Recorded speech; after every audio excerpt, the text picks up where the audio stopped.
మిమ్మల్ని జీవితంలో మహిళా దినోత్సవ సందర్భంగా గుర్తు చేసుకోవాలి అంటే ఆ మహిళ ఎవరు, మిమ్మల్ని ఎంతగా ప్రభావితం చేశారు? మీ భార్య గారా, అమ్మగారా?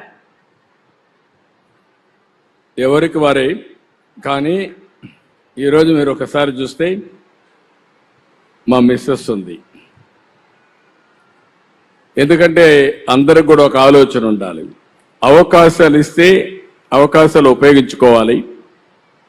అదే సమయంలో మన సమర్థత నిరూపించుకునే అవకాశం వస్తుంది. బిగినింగ్లో మా మిస్సెస్ కూడా వ్యాపారాలు చేయడం తెలియదు. ఇంట్లో కూడా వాళ్ళకు అవసరం లేదు కాబట్టి ఎన్టీ రామారావు గారు కుమార్తెగా ఏ పని చేయాల్సిన అవసరం లేదనే ఉద్దేశంతో నేర్చుకోలేదు.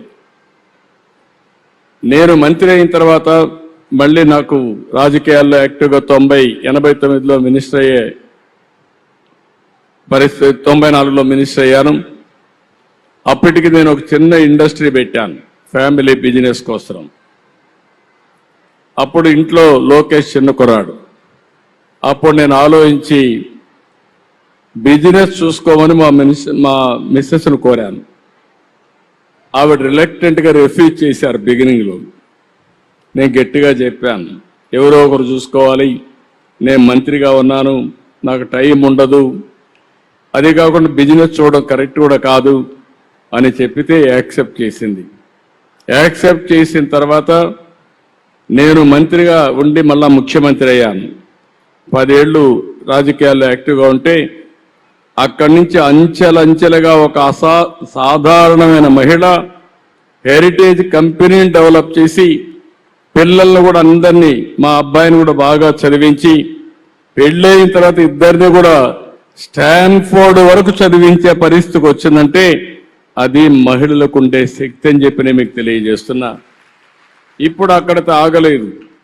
ఎన్టీఆర్ మెమోరియల్ ట్రస్ట్ ద్వారా సేవా కార్యక్రమాలు చేస్తూ ఉంది. అంటే ఇప్పుడు సర్వీస్ యాక్టివిటీస్కి వెళ్ళింది. అంటే ఒక మహిళ మీరు గుర్తుపెట్టుకోవాల్సింది 10 మందికి స్ఫూర్తినిచ్చే స్థాయికి మీరు ఎదగాలి. నేను మా ఇంట్లో కూడా ఊహించలేదు. అలాంటిది మా మిస్సెస్ చేయగలిగిందంటే అందరికీ ఆ శక్తి ఉంది. అందుకే నేను మనస్ఫూర్తిగా మా మిస్సెస్ని అభినందిస్తున్నా. ఎందుకంటే ఓసారి మనం కూడా అక్నాలెడ్జ్ చేయాలి మంచి చెడుల్ని. అలాంటి మంచి చెడులు చేసినప్పుడు నాకు ఎలాంటి ఇబ్బంది లేకుండా అన్ని పనులు చూసుకోవడమే కాకుండా అవసరమే 10 రూపాయలు ఇచ్చే శక్తి కూడా సంపాదించుకొని నాకు ఖర్చు పెట్టమంటే పెట్టే పరిస్థితికి ఉన్నారు. నేను రాజకీయాల్లో సంపాదించలేం కాబట్టి వ్యాపారాల్లో సంపాదించే పరిస్థితికి వచ్చారు. కాబట్టి this is a great day. ఎందుకు ఈ మెసేజ్ ఇస్తున్నారంటే కష్టపడితే మీరందరూ కూడా ఒక పెద్ద ఎత్తున పేరు తెచ్చుకునే అవకాశం వస్తుంది. అది ఒక రోజులో కాదు, నిరంతరం ఆలోచించి చేయాల్సిన అవసరం ఉంది. Absolutely sir. మీ తల్లిగారి విషయంలో మిమ్మల్ని బాగా ప్రభావితం చేసిన ఒక సంఘటన మాతో క్లుప్తంగా పంచుకుంటారా? ఇది మనందరికి కూడా తల్లి జ్ఞాపకాలు ఎప్పుడూ ఉంటాయి. మా మదర్ కూడా అందరం వారిగానే మధ్యతరగతి కుటుంబం. వ్యవసాయం మాకు ఆధారం. మేము చదువుకునేటప్పుడు నిద్రలేసి తెల్లవారుజామున నిద్రలేసి మాకు వంట చేయడం. నేను హై స్కూల్కి పోయేవాడిని. అందరి మారిగా నా జీవితం కూడా. హై స్కూల్కి పోతే చంద్రగిరి 6 కిలోమీటర్లు 7 కిలోమీటర్లు నడవాలి. 6 కిలోమీటర్లు నడవాలంటే 9-9:30 స్కూల్కి పోవాలి. ఇక్కడ 6:30-7 గంటలకు బయలుదేరి తప్ప అక్కడికి రీచ్ కాలేము. 6:30కు నేను బయలుదేరాలంటే మధ్యాహ్న భోజనం మళ్ళా మాకు అప్పట్లో వండి మాకు క్యారీర్ ఇవ్వాలి. అంటే అప్పుడు పొట్లాలు కూడా కట్టేవాళ్ళం.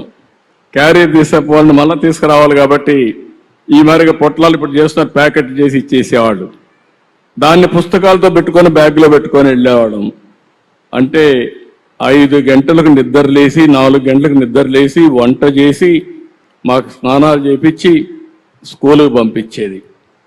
అక్కడి నుంచి ఓసారి ఆలోచించేవాడిని, ఎవరన్నా గెస్ట్ వచ్చినా, బంధువులు వచ్చినా, నేను రాజకీయాల్లో గెస్టులు వచ్చినా వంట చేసేవాళ్ళు.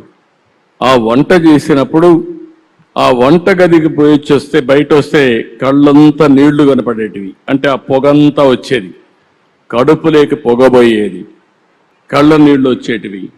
అది చూసిన తర్వాత నాకు అనిపించింది, నేను ముఖ్యమంత్రి అయిన తర్వాత నా తల్లి పడిన కష్టాలు ఏ ఆడబిడ్డ పడకూడదనే ఉద్దేశంతోనే దీపం ద్వారా వంట గ్యాస్ సిలిండర్లు మీకు ఇచ్చాను. దేశంలో ఎవరికీ ఆలోచన రాలేదు. మా తల్లి కష్టాలు చూశాను, అందుకే నా ఆడబిడ్డలు అవస్థ పడకూడదనే ఉద్దేశంతో 95-97లోనే ఆడబిడ్డలందరికీ గ్యాస్ సిలిండర్లు ఇచ్చాను. ఇప్పుడు మళ్ళీ కొంతమంది రేట్లు పెరిగాయని మళ్ళా కట్టెల పొయ్యి పెట్టుకుంటా ఉంటే ఇది కరెక్ట్ కాదని దీపం 2 కింద మళ్ళీ 3 సిలిండర్లు ఉచితంగా ఇచ్చే కార్యక్రమానికి శ్రీకారం చుట్టాను. ఇది స్ఫూర్తి. సార్, మరి కొంతమంది మహిళలు కూడా ఇక్కడ మిమ్మల్ని కొన్ని క్వశ్చన్స్ అడగడానికి రిక్వెస్ట్ చేస్తున్నారు. With your kind permission can we ఫ్రీగా అడగచ్చమ్మా, మీరు ఏం అడగాలని అడగచ్చు. మీరు చెయ్యెత్తి మీ పేరు ఊరు చెప్పి అడగండి అమ్మా. It side.